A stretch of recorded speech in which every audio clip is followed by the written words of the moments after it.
So I scroll through Facebook a lot. I scroll through all social media a lot. I think it's like a problem. Like it's like being like using a cookie clicker where you just click the cookie, except I'm scrolling, right? But sometimes when I'm scrolling, I find really cool things.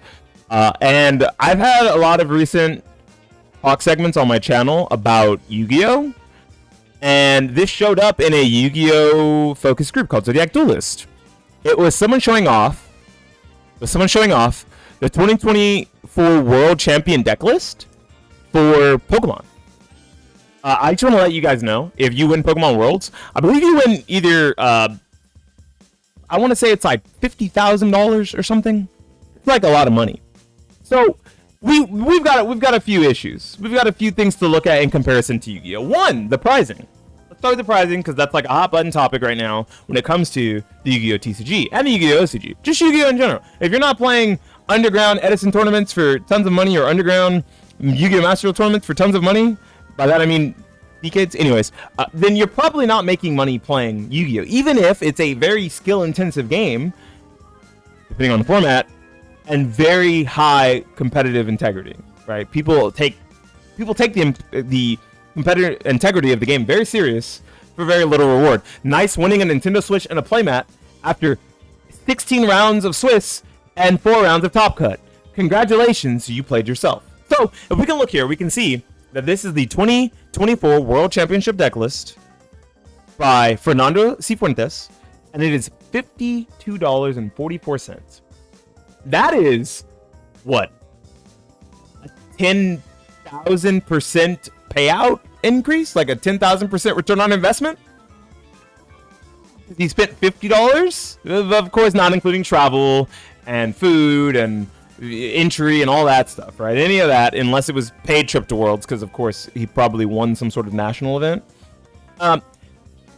Let's just take all those logistics out. Just the cost of the deck to the cost of the amount that was won. This is probably the best TCG will ever get, because even something like Magic the Gathering, with its very high payouts for Pro Tours, something like I think like $10,000 or $20,000, can't compare to this. Because when you look at the cost of a Magic the Gathering deck, it's probably 4 or 5x this on a good day.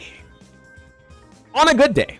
On a bad day, it's like 10x this, $500 to $700 for like a good modern deck. Could even be more sometimes, right? We've got a card game expert in chat, so if I say anything that's super out of pocket, out of whack, out of my ass, I hope Mr. NH21 will correct me. Now, the reason why I mentioned the pricing and then the cost of the deck is because that immediately phases us into the next thing.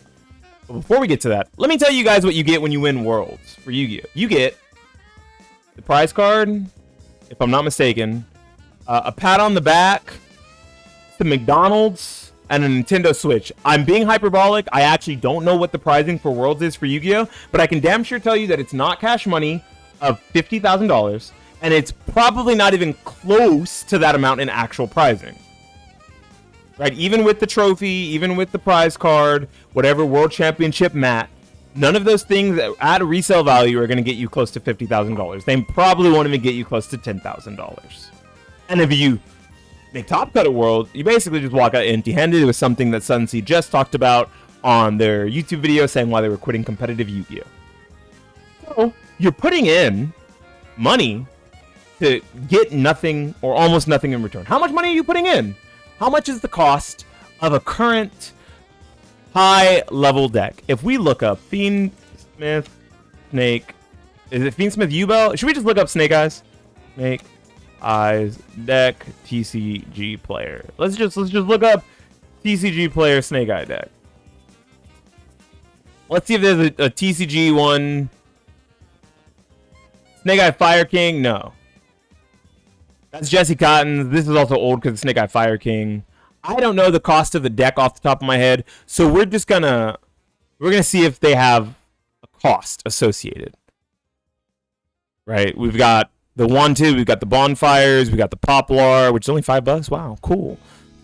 All right, we got the Promethean Princess, another $16.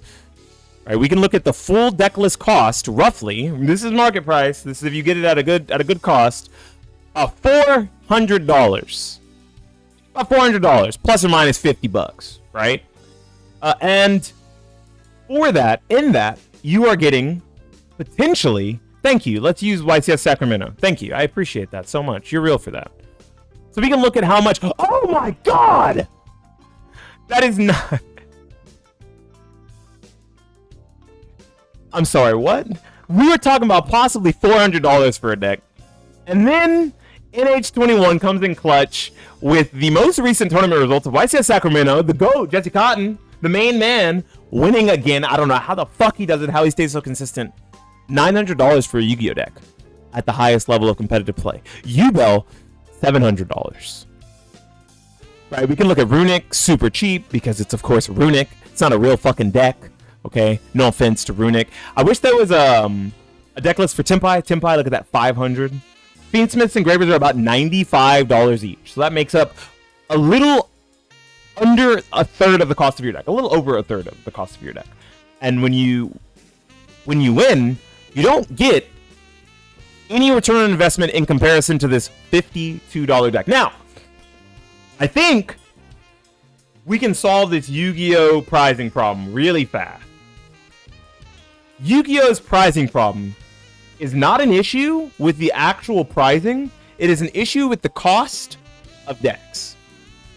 If the game costed less to get into, if you took these numbers and cut them by in a third, if each of these decks costed a third of what they cost, I don't think we'd see as many people complaining about Rising. Because then you're putting in less money and thinking of Yu-Gi-Oh! More as a convention, the same way people do for fighting games, and less of as some sort of a contingency plan for making money, right? And I think that that's the biggest way to solve it without potentially creating a new prizing structure. That would be against Konami's whole code of not wanting to ever have the game be played for money. Another thing they can do, and this one is the most contentious, and I saw it here. I saw it here under View More Comments. Someone said the issue I have with Pokemon TCG is rotation. And while I think rotation is strange for a game as old as Yu-Gi-Oh!, I think that it could lead to a better designed game. I personally don't care one way or another for set rotation. And the reason why is because if you are competitive at Yu-Gi-Oh!, then you're gonna try to start to move on to the better and better and better deck. And generally the way that works is your deck's gonna rotate out eventually by being power crept or being banned. Hit on the ban list or power crept, so that Konami can push new product, right? If you're playing casually, who gives a fuck about a ban list? Do whatever you want. Have fun with your Gladiator Beasts and your Blackwings because they haven't gotten new sports, so they're not back in format, okay? That's the way I see it, because if we have set rotation, we can kind of curb stomp some of this really rampant power creep.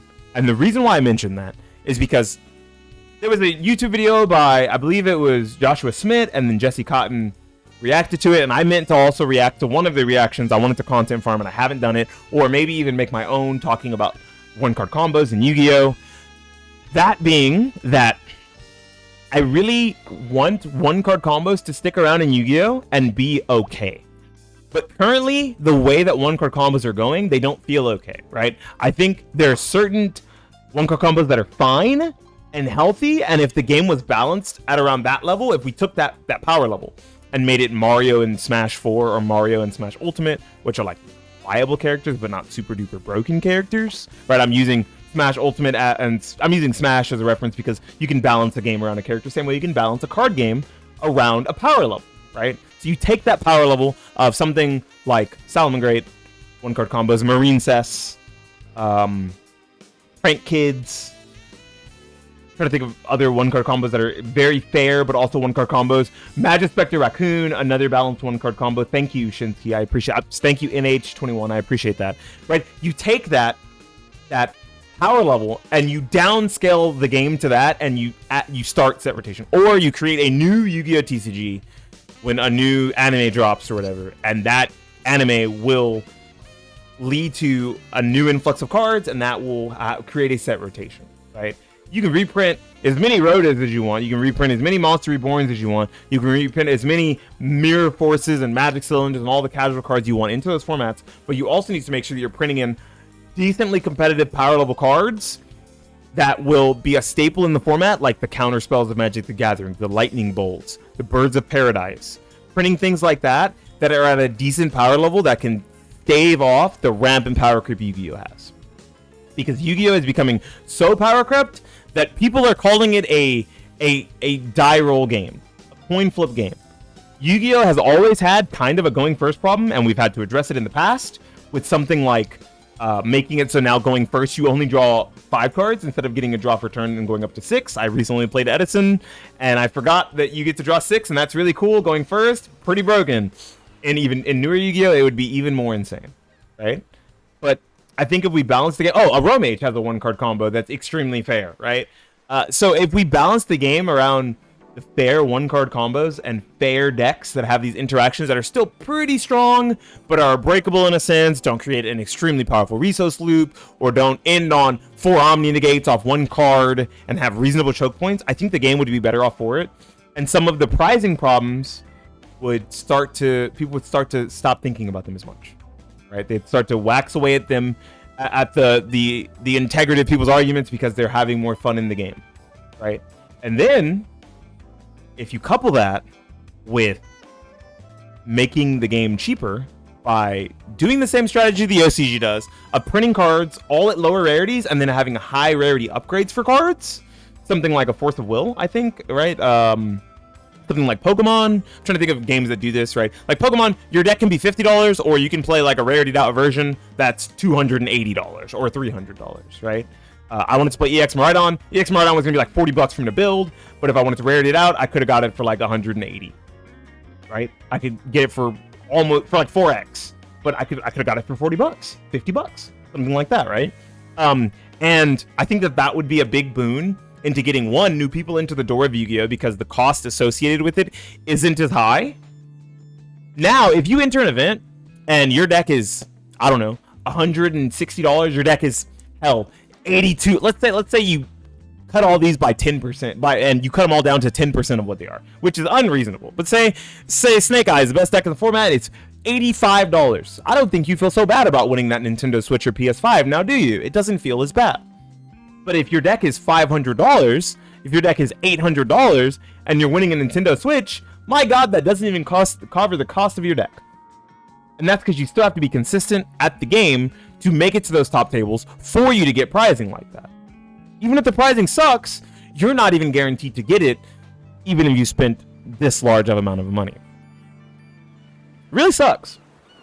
I think Yu-Gi-Oh is a fun game. Yu-Gi-Oh is a good game, but they could definitely look over at other card games and kind of change things that, I already know. They could definitely change things about the way their game functions and the way their game is printed, especially here in the TCG, to kind of stave off some of the arguments of the game feeling dead, the game losing players, and the game having shitty prizing.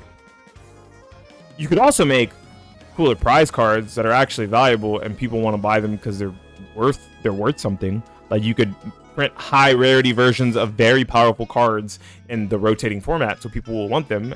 Maybe do that instead of reprinting another Verse Dragon ever again, or a Dark Magician of Black, or whatever the fucking Dragon of White was called.